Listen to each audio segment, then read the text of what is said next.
There's really no other city in the US right now that has opportunity like Seattle has for this type of infill development. So we are in the people business. Yeah. We're not in the housing business. We're in the people business. If I have a day that I don't get calls from 5 unknown numbers, even though it might seem small, plumbers, electricians, don't underestimate a connection with anyone. You are a great person. I knew that the moment I met you. Thanks. As long as you have friends, everyone wants to buy a house. What's a book that you would recommend to the audience? I have the pleasure of having Tristan here sitting down with us. Tristan, please introduce yourself to the audience. I'm Tristan Hoyle. I've been a licensed real estate agent for about 6 months now. I've been investing in real estate for over 4 years. At this point, I built a portfolio of rentals, and Sean has been mentoring me through the process of becoming an agent and starting to generate leads and growing in the space. Oh yeah, thank you, Tristan. Thank you so much, bro. Where are you from? Where were you born? Tell me. Yeah. So I was born in Redding, California. Pretty early on, my parents moved to Las Vegas, Nevada. So I consider myself Las Vegas raised. I've been there since I was 2. I came up to Seattle when I was about 18 for school, actually. So after I graduated, I came up here for college, and I've been here ever since, just loving the city. Okay, yeah. We actually met at a CrossFit gym in downtown Seattle. Yes. We met at CrossFit Felix. Felix. It brought us together here, and I've been following your journey, and I've been super inspired. Ever since I met you, I knew there was something about you that you're always like on it. You're so motivated and just ready to get on to the next. So tell me about what drives you, what drives you to... I mean, growing up, like, my parents were extremely hard workers. They worked for absolutely everything they had, and I feel like they really instilled those values in me from a young age, that if you want something, you're gonna have to work for it. And honestly, I've always had pretty big dreams for my family, for my finances, for everything in between. And I definitely am not a person who's ready to settle for anything. I think everything is cause and effect. The more effort you put into it, the more you're gonna get out of it. And I definitely am not somebody who takes, no, you can't do that for an answer, and I'm gonna go get it. Man, I've seen this. I've seen this attitude. I've seen this mental, I mean, your mindset is insane. So when I met you at 18, what were you doing? Yeah, so at that point, I was in college. Okay. I was getting my degree in exercise science. A lot of people don't know this, but I was also actually getting a degree in finance as well. I was double majoring at the time. I ended up graduating with both of those, my exercise science and my finance degree. But by the time I graduated from when we met, I had already built up a pretty significant following of personal training clients, coaching training classes at the gym that we met at. And my main goal at that point was really just developing my training business overall. I had worked up during school to a point that I was doing somewhere between 20 and 30 sessions of personal training a week while going to school full-time and double majoring and going through all of those things together. And I think that's really what started the trend of the hard work from the get-go. I remember you just tell me, yeah, I'm on to the next one. Yeah. I got these clients. I got this all lined up. I'm like, man, where does this guy find the time? He has no excuses. You literally have no excuses, and you're willing to do whatever it takes. And so that brings me to this point of, when did you start getting into real estate investing and what? So I graduated school in 2019 was my last year, so just before COVID. And by the time I graduated, I had actually started saving up enough money that I was sitting on it. I was like putting some in some checking accounts, some in some index funds, and it never really scratched the itch for me. Like, as a businessman, as an entrepreneur, I like being involved in my investments, and something just felt wrong about just buying Apple and forgetting about it. Like, it just wasn't me, it wasn't my personality. So I started looking into real estate investment in 2019 as a way to start generating some income outside of personal training and starting to pull back from that. Like, it's really a grind, like putting in those hours. At that point in 2019, 2020, I was working 85 to 90 hours a week usually in sessions, and I just knew that wasn't sustainable. So I started jumping into real estate, and that actually led me first to buying some properties in Cleveland, Ohio. I remember I remember this story, bro. Yeah. I remember this. I ended up buying a duplex in Cleveland. It was crazy. I bought this duplex for $104,000, right? And it was generating cash flow. It was a duplex that both rented for $2,500 a month. I think my total mortgage on it was like $1,600, give or take. Property taxes in Cleveland are brutal, so they'll tack on a huge portion of that. I think of the $1,600, like $700 of it was property tax. Like, it was crazy. Damn. I bought this duplex, it started cash flowing. It was just one thing after another with these tenants. Like, I had Section 8 tenants that were, you know, kind of brutal on the property. Like, it was just one thing after another, just constant with this. And I was like, well, you know, I'm just gonna stick it out, I'm gonna learn. And I definitely learned a lot through that property about managing rentals. I ended up buying another rental in Cleveland after that for about $75,000 and just kept working through these rental properties. And I knew there was something better out there than buying these small rentals, but I'm grateful for the lesson that those gave me in managing properties out of state. Like, I don't know if I can recommend that as the first path for a lot of people to go out of state immediately, but it was definitely an experience, let's put it that way. And that's what builds us to where we get to. So that's awesome, bro. I remember I was like, man, this kid is young, he's investing, this guy is taking risks, why not? And that's what it's about, taking risks.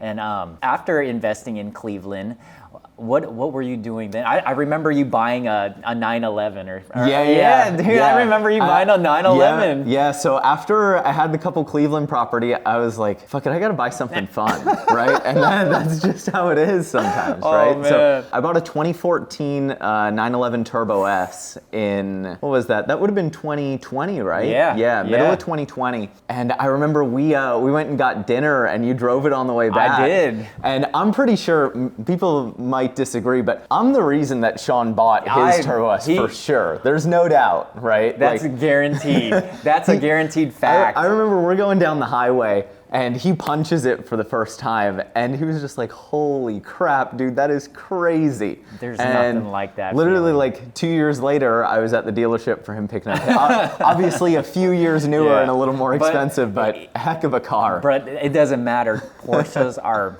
timeless, classic. Amazing. It doesn't matter what year. They build the best quality. They do. They really do. I can't say that I've driven a better performing vehicle than a Porsche. No, they're amazing and understated enough that you can daily, still comfortable. Like, it really just doesn't get better than that. Yeah. Like that's the cream of the crop as far as dailies go, I feel like. Gotcha. And I'm glad to have experienced that, and I'll be back in one again soon. Yeah. But you've been doing some investing. Totally. More investing. Mm-hmm. So talk to me about the portfolio that you've grown. Yeah. So my main avenue right now that I've gotten into, like a lot of investors in Seattle, is ADU and DADU investing. And right now that is an absolutely golden opportunity in Seattle where we're able to use already built single family homes, build one or maybe even two more units on the lot that have immediately 300, 400K of equity in them after they're finished being built. And there's really no other city in the US right now that has opportunity like Seattle has for this type of infill development. The City Council of Seattle knows we have a housing problem, right? They're projecting us to be over 1 million units short by 2030 right now in the Puget Sound area.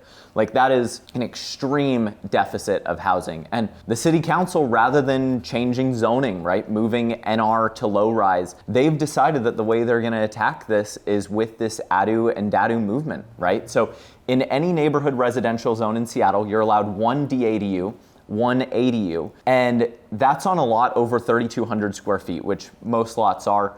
Personally, I like my lots a little bigger. We can get back to that later. But this ADU and DADU construction is just so quick to permit. There's so much demand for it, right? They're essentially townhome alternatives. You can build them cheap. You don't have to pay the MHA fees that you do in low-rise type of zones.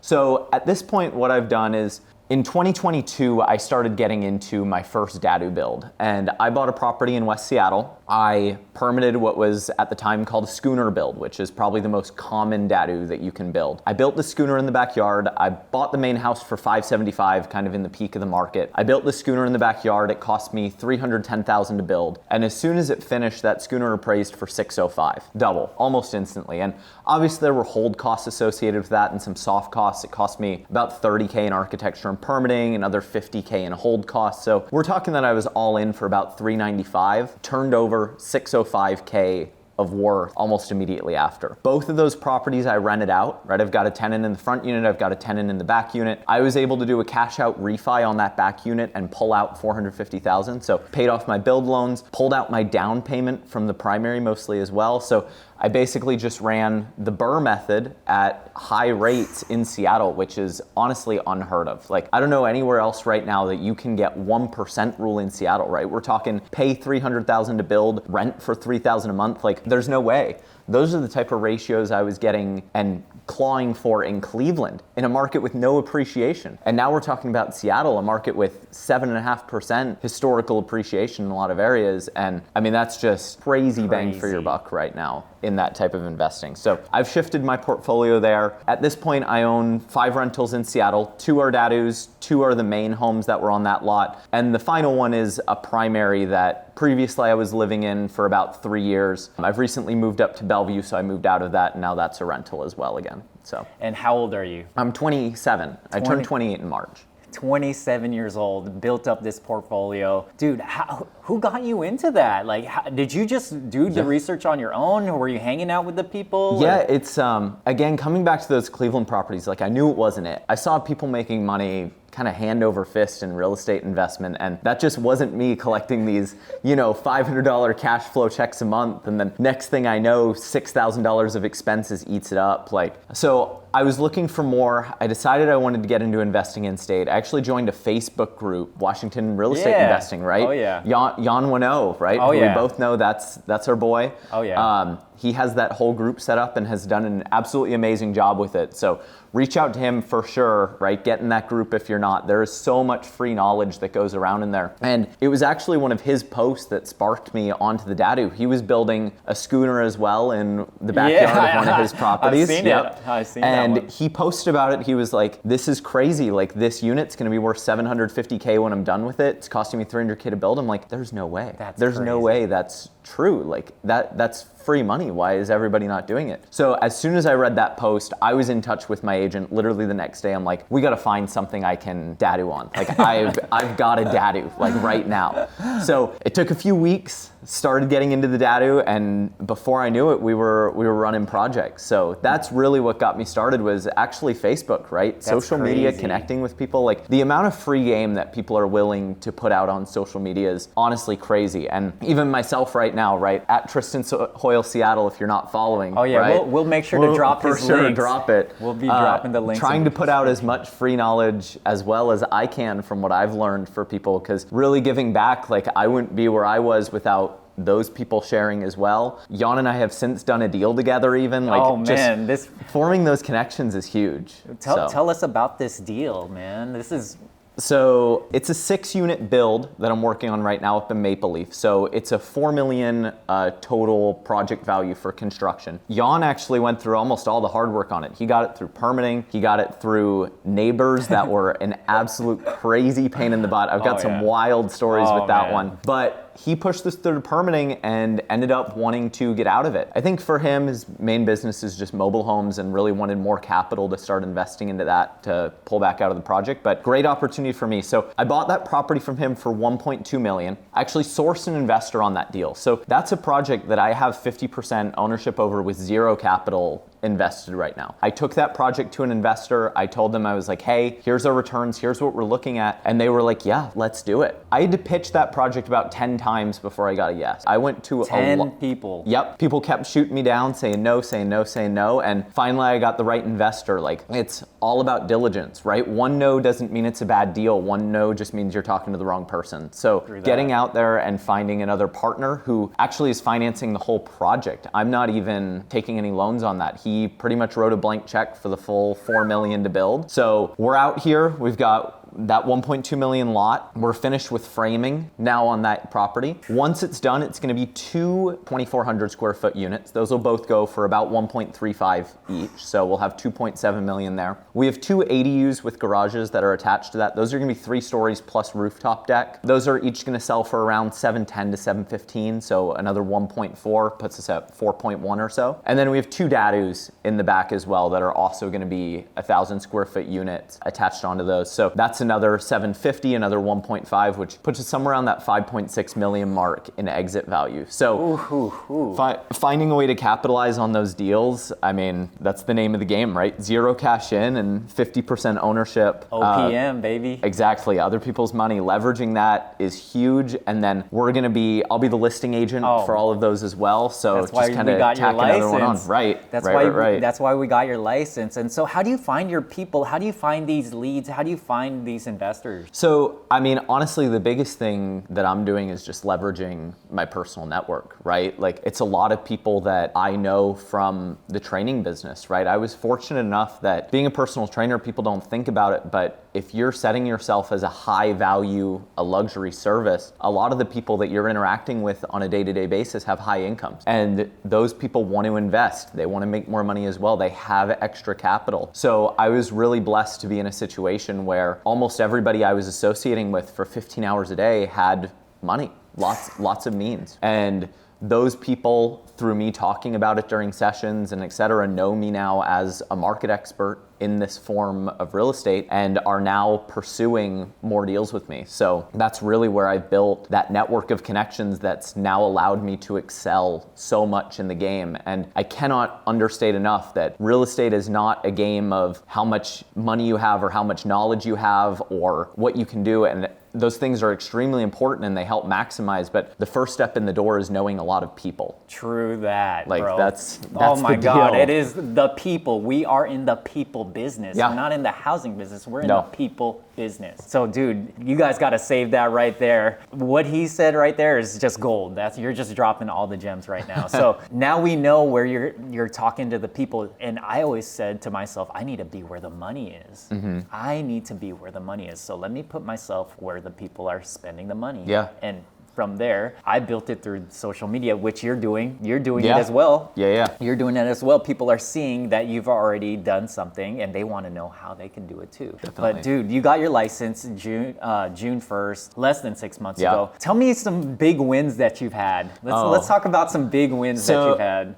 I mean, the biggest win has to be that Magnolia sale, right? That's a beauty. So I guess a month ago now, I went pending on a listing in Magnolia. This was also for some of my clients, right, who I've just become good friends with over the years. This Magnolia property was listed at 5.8 million. We ended up going pending on it at 5.55, and just a truly amazing property. Like, it's the type of property that is just, it's not new construction, it's not new money, it's not, you walk in and everything's white and black all over the place. Like, it's a property that truly has craftsmanship and charm and attention to detail, and it's something I'm extremely proud to be representing in transaction. Like, we're talking about a property that has a slate roof. That's something nobody does anymore. That's a $200,000 roof. We're talking about copper gutters and downpipes and flashings. Like, those are the types of decisions that you make when you're planning to live in a house for 20 plus years and you just have an open checkbook, right? Those are not decisions. As a builder, let me tell you, those are not decisions I would ever make as a builder. Like, that's throwing money away. You don't get ROI on those. You only get better quality of home. And honestly, I've never seen anything like it. Just one of the most incredible properties I've ever had the pleasure of touring, and honestly, such a level above what you're getting in other parts of the city for that 5.5 to 6 million range, where you feel like in 20, 30 years, it's just gonna be, it's truly a timeless property. It definitely is a timeless property. I saw the photos. It has a killer view. Oh my God. 360 of downtown, just crazy. My goodness. It has a killer view, but congratulations on doing this. And Thank you. Again, you said you met them through your fitness. Absolutely. From the fitness training. Yeah. I've done a lot of business from the gym, from building relationships with people, being with them, just the culture in there. And dude, congrats, man. Thank you. That's big. That's a six-figure. That's a six-figure commission check, bro. Yes, it is. In less than 6 months. Yeah. Big time. Yeah. So congrats on that. Thank you. Other than just like being like a people person, getting in front of the people, how many people do you talk to per day, would you say, to get to this level? My wife and I always joke about this. We'll look at some of our texts occasionally at the end of the day, and it's not uncommon that I've texted between 60 and 70 people over the course of like a normal business day. Like, it just feels like I'm always in contact with more people. If I have a day that I don't get calls from 5 unknown numbers that that aren't spam, it's a crazy day, right? There's always someone reaching out. And even though it might seem small, plumbers, electricians, working in this business, those are super valuable connections too. Like, don't underestimate a connection with anyone. For example, a dadu that I just finished up building in West Seattle, it's in a res design, 3-bed, 2-bath in Arbor Height. I was getting ready to look for a tenant and I get a call from my plumber who actually worked on the property, and he's like, hey man, I really loved working on your property. I'd love to rent it from you for me and my family. And that's a connection you don't think about, but that saves me 2 months of trying to find a tenant, having to stage it, getting a property manager, a bunch of things. And instead, right off the bat, we had certificate of occupancy who was moved in the next day. Like, those connections are also extremely valuable, and they're amazing tenants. They love it. He's a plumber. He's fixed now a couple of like spigots and stuff on the main house, which is a little bit older and kind of beaten up. And you just can't underestimate like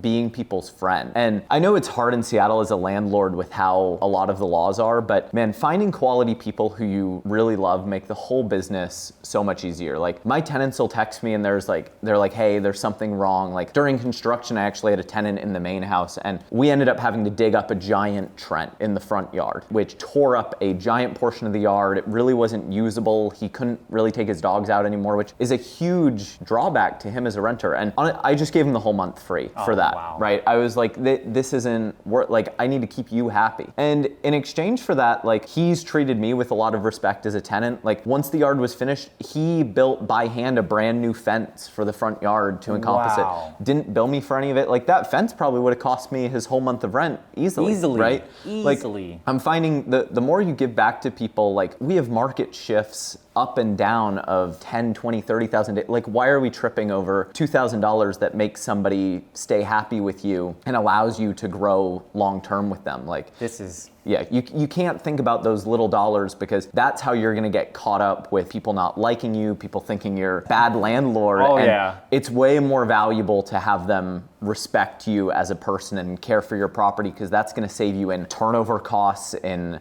taking care of, like, so many things. So I just value that so much. This is an abundance mindset that you have. Yeah. There's no lack, you're giving. No. And then also, it's like, okay, that trust that you built with this guy is like, man, it truly is amazing. You are a great person. I knew that the moment I met Thanks. you. So another question I wanted to ask is, when you got your license, where did you know where you wanted to go? There's so many different brokerages and Great whatnot. question. I mean, I was pretty decided just because we were close at that point and we'd already been talking. Like, I knew I wanted mentorship. I knew I needed help. And I know what you've been able to do with so many of your agents and what your team does. So for me, it was an easy decision to go to EXP pretty much right away, right? Like, I've gotten so much help. I mean, just getting everything squared away, making it easy, right? Never felt like my questions were a burden to you or anyone on the team. Even the back end people who work at EXP have been absolutely amazing and very, very willing to answer any of my questions. So that's been honestly incredible as an experience. I have some friends at other brokerages, but it was an easy decision for EXP for me, especially because as someone who's so,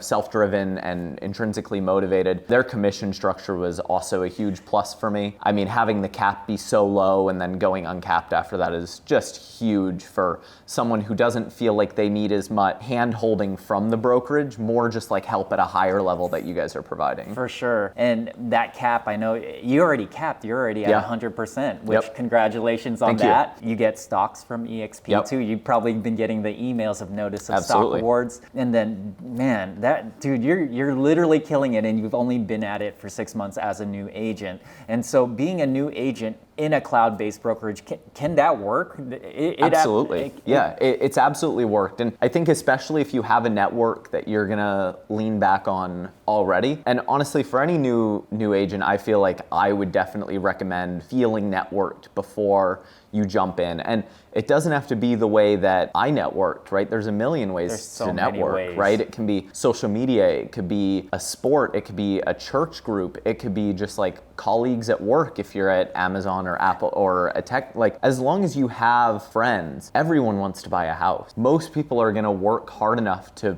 probably get there at some point in their life. So every friend or colleague that you have, like, and that's not to say that those are purely business connections, but it's meaningful for sure, and it can help your business a lot the bigger your network is going to be. I mean, it's just huge to network that way. So man, thank you so much for sharing that, Tristan. I do want you to give a tip for a book. What's a book that you would recommend to the audience? Oh, good question. Because I saw it in your bookshelf when I was talking to you. You have so many books, but what's one of the books that you truly love? So honestly, I'm not a huge reader of a lot of like the self-help books, or like I spend so much time just kind of doing. But I felt like, I love it. Unironically, one of the best books I've read for just understanding how people work is actually *Sapiens* by Yuval Harari. I got this book. I love that book. I think its discussion of, there's a bunch of discussion at the start that one of the most powerful things that humans are able to do that brings us above is this ability to collectively believe in things that aren't actually real, right? Something like money does not technically exist, right? But we've given so much power to it because as a society, we believe in it together, right? Agreed. And that togetherness and that ability to have a collective mind about things is so powerful. And I think that's a great book for anyone to just understand humans a bit more. Yeah. And it's a human business. So that would be what I would recommend. I love it. I love it. I have that book, by the way. I do love that book. Great book.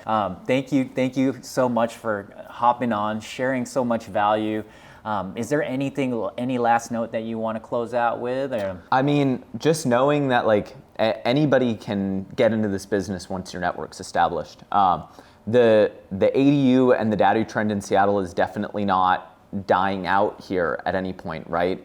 It's consolidating, but there's so much opportunity still. And if you want to get into real estate investment and you want to get started, I really feel like there's no better investing opportunity right now than jumping in the ADU and DADU progress in Seattle, because it's just going to go further, right? Like I said, 1 million housing units short by 2030. They're about to start allowing 2 DADUs instead of 1 ADU, which is going to open up huge opportunities in the game, right? Crazy. And having someone experienced to help guide you through that is huge, but there's just so much opportunity right now if you're willing to get out there and take chances, right? And you're willing to do things. Oh yeah. Scared money don't make money. Ain't that the truth? Hey, and also you're helping me out with this too. You're helping me out with the DADU's project. Yeah, Sean just bought a project up in Central District, and he sent it to me. Was like, "Can we do a DADU on this lot?" I'm like, "Absolutely, we can do a DADU on this lot." I'm so thankful for this guy, man. I'm really, truly thankful, Tristan. No, it's gonna be awesome. If you guys want more information, you want to learn